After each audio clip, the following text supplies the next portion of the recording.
తిరిగి BCN news కి స్వాగతం. వైసీపీ నేతలపై పశ్చిమ గోదావరి జిల్లా ఉండి ఎమ్మెల్యే రఘురామ కృష్ణంరాజు తీవ్ర స్థాయిలో విమర్శలు గుప్పించారు. వైసీపీ వాళ్లు ఎదుటివారిపై దొంగ అనేలా ముద్ర వేస్తారని విమర్శించారు. ఈ నేపథ్యంలో ఢిల్లీలో విజయసాయిరెడ్డి చేసిన వ్యాఖ్యలకు రఘురామ కృష్ణంరాజు స్ట్రాంగ్ కౌంటర్ ఇచ్చారు. తమను కొట్టారని, విజయసాయిరెడ్డి ఢిల్లీలో హంగామా చేశారని, వాస్తవానికి వాళ్లు ఎంతటి దుర్మార్గుల్లో తనకన్నా తెలిసిన వారు మరొకరు లేరని రఘురామ పేర్కొన్నారు. తన నియోజకవర్గంలో కనీసం తన ఫ్లెక్సీని కూడా కట్టనివ్వలేదన్నారు. వైసీపీ తరపున పందెం కాసి ఆత్మహత్య చేసుకున్న వారి కోసం ఇప్పుడు జగన్ ఓదార్పు యాత్ర చేస్తారేమో అంటూ రఘురామ సెటైర్లు వేశారు. అన్ని సామాజిక వర్గాలు ఓట్లు వేయకపోతే ఇంత పెద్ద విజయం రాదని, ఈ విజయం అందడంలో క్షత్రియుల పాత్ర చాలా ఉందని అన్నారు.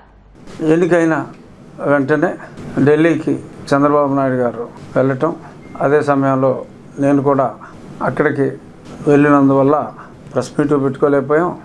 ఇంకా ప్రజలకు కూడా అక్కడక్కడ కలిసిన వాళ్ళకి, నా విజయానికి బాగా ఎక్కువగా సహకరించిన వాళ్ళందరికీ నేను పేరు పేరున ఫోన్ చేసి చెప్పడం తప్ప ప్రజలకి ధన్యవాదాలు చెప్పుకోవడానికి రావాల్సిన సమయంలో రామోజీరావు గారు మరి ఆయన లేకపోవటం, ఒక 2 రోజులు మళ్ళీ సంతాప దినాలు, ఆ సంతాప దినాల్లో ఎటువంటివి చేపట్టకపోవటం వల్ల ప్రెస్ మీట్ని హ్యాపీగా పెట్టుకోలేకపోయాం. నా విజయంలో మీడియా పాత్ర చాలా ఉంది. ఏదో 1-6 మీడియాలు పోటీ ఇంకెవరిద్దరి మధ్యన ఉందని చెప్పి అన్నప్పటికీ, బట్ మెజారిటీ మీడియా అంతా కూడా నా విజయాన్ని ఆకాంక్షించారు. అలాగే నేను నా పర్యటనలో ప్రజలకిచ్చిన ప్రతి మాట కూడా ప్రజలందరికీ చేర్చేలాగా ఈ విజయంలో ప్రముఖ పాత్ర వహించిన మీడియాకు కూడా నా హృదయపూర్వక కృతజ్ఞతలు తెలియజేసుకుంటున్నా. అలాగే రేపు సోమవారం నుంచి మాకు అసెంబ్లీ సమావేశాలు ఉన్నాయి.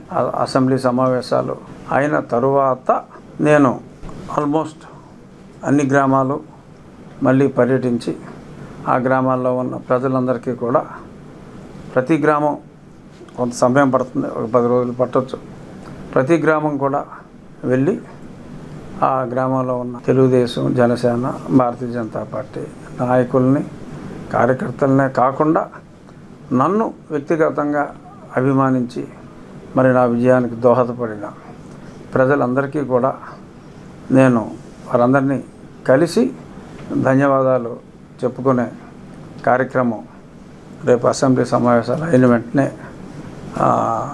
నేను మొదలు పెడతాను. సో మీడియా ముఖంగా అందరికీ కూడా ఇది తెలియచేయాలనేది నా ఆకాంక్ష. వైఎస్ఆర్ కాంగ్రెస్ పార్టీ వాళ్ళు దొంగ బాబాయ్ అన్నట్టుగా మరి ఇప్పుడు వాళ్ళు ఎవరిని కొట్టకుండానే ముందే మమ్మల్ని కొట్టేశారని మరి నిన్న ఢిల్లీలో విజయసాయిరెడ్డి గారు మరి చాలా గొడవలు చేశారు. మరి నాకు అర్థం కాదు ఏంటంటే, పట్టపగలు ఒక ఎంపీని తప్పుడు కేసు పెట్టి ఇంట్లోంచి లేపుకెళ్ళి అర్ధరాత్రి చావబాది అన్ని ఎవిడెన్స్లు ఉన్నా సరే, అంటే నాకన్నా వాళ్ళు ఎంత దుర్మార్గులో తెలిసినోడు ఎవరు లేడు. సరే, కొంతమంది చంపేశారు, అది ఉంది. బట్ ఒక ఎంపీ స్థాయిలో ఉన్నవాడిని ఈ రేంజ్లో వాళ్ళు చితకబాదారంటే మరి వాళ్ళు ఎంత దుర్మార్గులు అన్నది నాకు బాగా తెలుసు. మరి వాళ్ళు ఇవాళ అలా చేశారు, ఇలా చేశారని కనీసం నా ఫ్లెక్సీని కూడా 4 సంవత్సరాల్లో ఎవరిని కట్టినవాళ్ళ, అది మీ అందరికీ తెలుసు. మీడియా ఎవరైనా కడితే వాళ్ళకి పోలీసు వాడు ఫోన్ చేసి వార్నింగ్ ఇచ్చేవాడు. దాడులు ఇటువంటివి మనం చేయకూడదు. చట్ట ప్రకారం తప్పు చేసిన వాళ్ళని శిక్షించాలి. సో దీనికి ఒకరోజు ముందుగానే ఒపీనియన్ ఏముంటుంది, ఇంకా ఇస్తారేమో, ఎవరని ఎందుకు అనుకోవాలి? ఎందుకంటే మరి డెఫినెట్గా అన్ని సామాజిక వర్గాలు కూడా ఓట్లు వేయకపోతే ఇంత పెద్ద విజయం రాదు. సో ఆ ఓట్లు అంత పెద్ద విజయం అందటంలో క్షత్రియుల పాత్ర డెఫినెట్గా చాలా ఎక్కువగా ఉంది. నాకు చెప్పాలి అంటే కనీసం క్షత్రియులు సంఖ్యాబలంగా ఓకే కాస్త ఒక 1% అయినప్పటికీ చాలామందిని, ఎందుకంటే సమాజంలో అందరికీ తల్లో నాలుగులో ఉంటారు కాబట్టి చాలామందిని ఇన్ఫ్లుయెన్స్ చేసే కెపాసిటీ ప్రజల్లో గౌరవం ఉన్న, అంటే వేరే కమ్యూనిటీలు గౌరవం లేదని నేను అంటలా, ప్రజల్లో వన్ ఆఫ్ ది గౌరవం ఉన్న కమ్యూనిటీస్లో క్షత్రియ కమ్యూనిటీ కూడా ఉంది కాబట్టి ఆశించటం సహజం. ఇంకా టైం ఉంది కాబట్టి ఎవరో ఒక క్షత్రియుడికి, నాకని నేను అంటలా, ఎవరో ఒకరికి ఏదో ఒక పదవి ఇస్తారేమో అని నేనైతే అనుకుంటున్నా. అంటే కాదు, నేను ఇన్స్పిరేషన్గా తీసుకున్నదే ప్రాతల మెరక. ఆ గ్రామంలో మరి ఆ శివవరమ గారు ఆ గ్రామాన్ని అభివృద్ధి చేసిన తీరు చూస్తే అసలు నాకు చెప్పాలంటే మెంటలు వచ్చింది. ఇంత అందమైన ఊరు, అంటే ఒక పల్లెటూరు ఎంత అందంగా ఉండాలో ఊహించుకుంటే కూడా అంత అందంగా ఉండదు. గ్రామీణాభివృద్ధి శాఖ పవన్ కళ్యాణ్ గారికి పంచాయతీరాజ్ అని పేపర్లో రూమర్స్. డెఫినెట్గా పవన్ కళ్యాణ్ గారిని నేను రేపు అసెంబ్లీ సమావేశాల్లోనే ఆహ్వానిస్తా. మీరు ఈ ఊరు వచ్చి చూడండి, ఆంధ్రప్రదేశ్లోని ప్రతి గ్రామాన్ని ఈ ఊరు ఇన్స్పిరేషన్గా తీసుకుంటే కొంతలో కొంతైనా మనం చేయగలం అని వారిని నేను అడుగుతాను. వారిని కూడా తీసుకొచ్చి ఆ ఊరు చూపెట్టి ఒక రోల్ మోడల్ లాగా చేయాలి అనేది నా కోరిక. ఎవరైతే వాళ్ళు ఆ శాఖ ఎవరి దగ్గర ఉన్నా ఆ శాఖతో, ఆ కేంద్రంతో, ముఖ్యంగా నా నియోజకవర్గంలో మేజర్ ప్రాబ్లం కాబట్టి కీ రోల్ తీసుకుని ఆ ఫండ్స్ ఎలకేషన్ ఫాస్ట్గా వచ్చేలాగా చేస్తాం.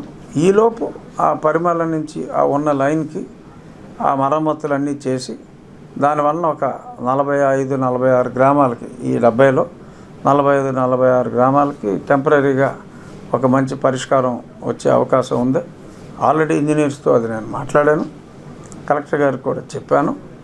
రేపు మా అసెంబ్లీ సమావేశాలు అయ్యాక కలెక్టర్ గారితో మీటింగ్ పెట్టుకుని ఆ పని కూడా ప్రారంభించి తాత్కాలిక ఉపశమనం, దానికి పెట్టిన ఖర్చు రేపు ఆ పర్మనెంట్ దాంట్లో కూడా ఇంటిగ్రేట్ అయ్యేలాగా, వేస్ట్ అవ్వకుండా ఉండేలాగా చేస్తాను. అలాగే ఈ గుర్రపు డెక్క ఈ నివారణకి ఒక డ్రైన్ గురించి మన కలెక్టర్ గారితో మాట్లాడటం జరిగింది.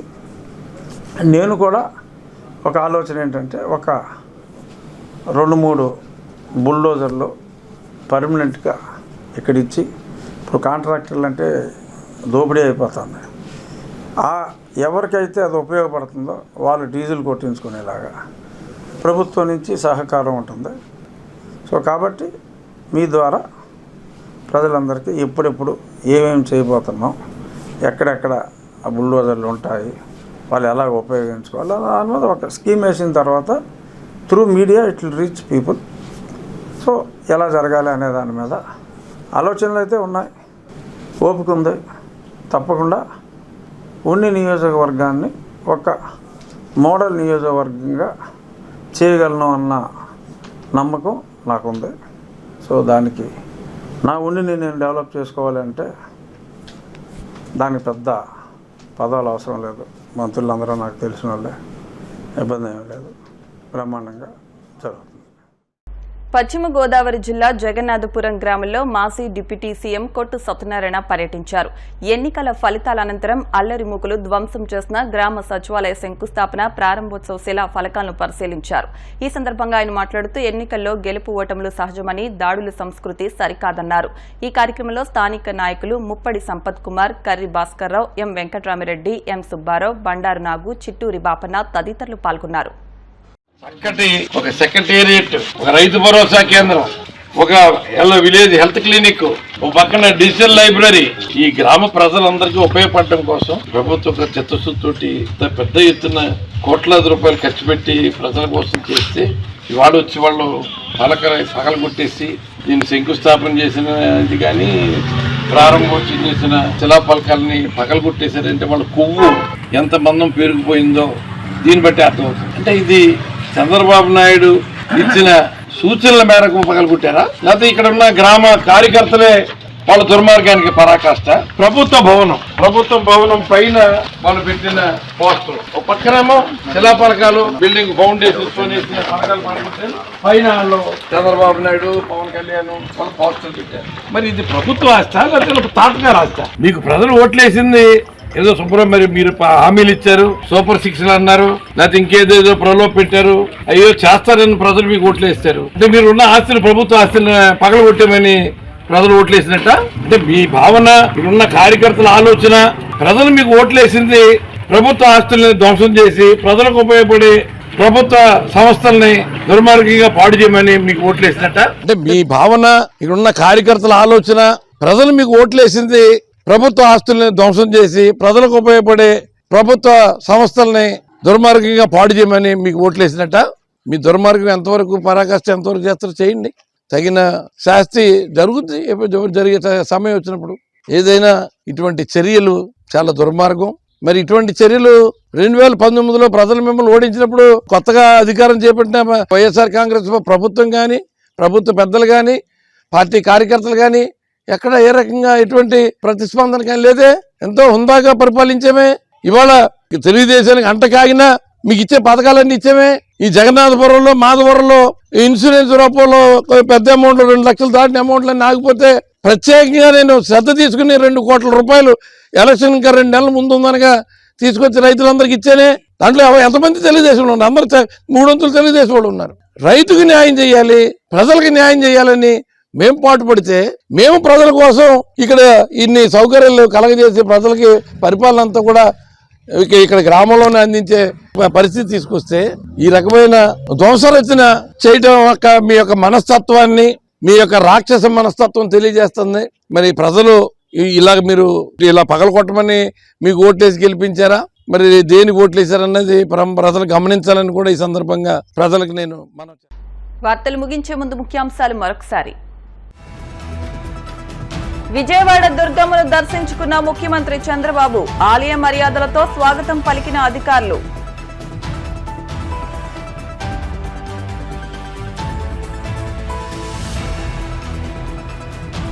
పాలను కల్తీ చేస్తే చట్టపరంగా చర్యలు తీసుకుంటామన్న కాకినాడ ఫుడ్ సేఫ్టీ అధికారులు. వినియోగదారులకు ఏమాత్రం అనుమానం వచ్చినా ఫిర్యాదు చేయాలని సూచన.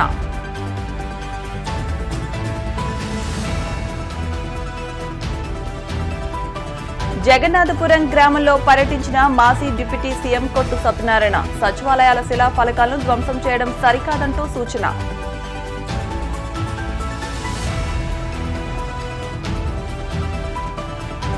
వైసీపీ నేతలపై ఉండి ఎమ్మెల్యే రఘురామ తీవ్ర విమర్శలు. విజయసాయిరెడ్డిని మించిన దుర్మార్గులు మరొకరు లేరని స్పష్టం. ఇవి వాటి వార్తా విశేషాలు. మరిన్ని వార్తా విశేషాలతో నెక్స్ట్ బులెటిన్లో మళ్ళీ కలుద్దాం. అంతవరకు సెలవు, నమస్కారం.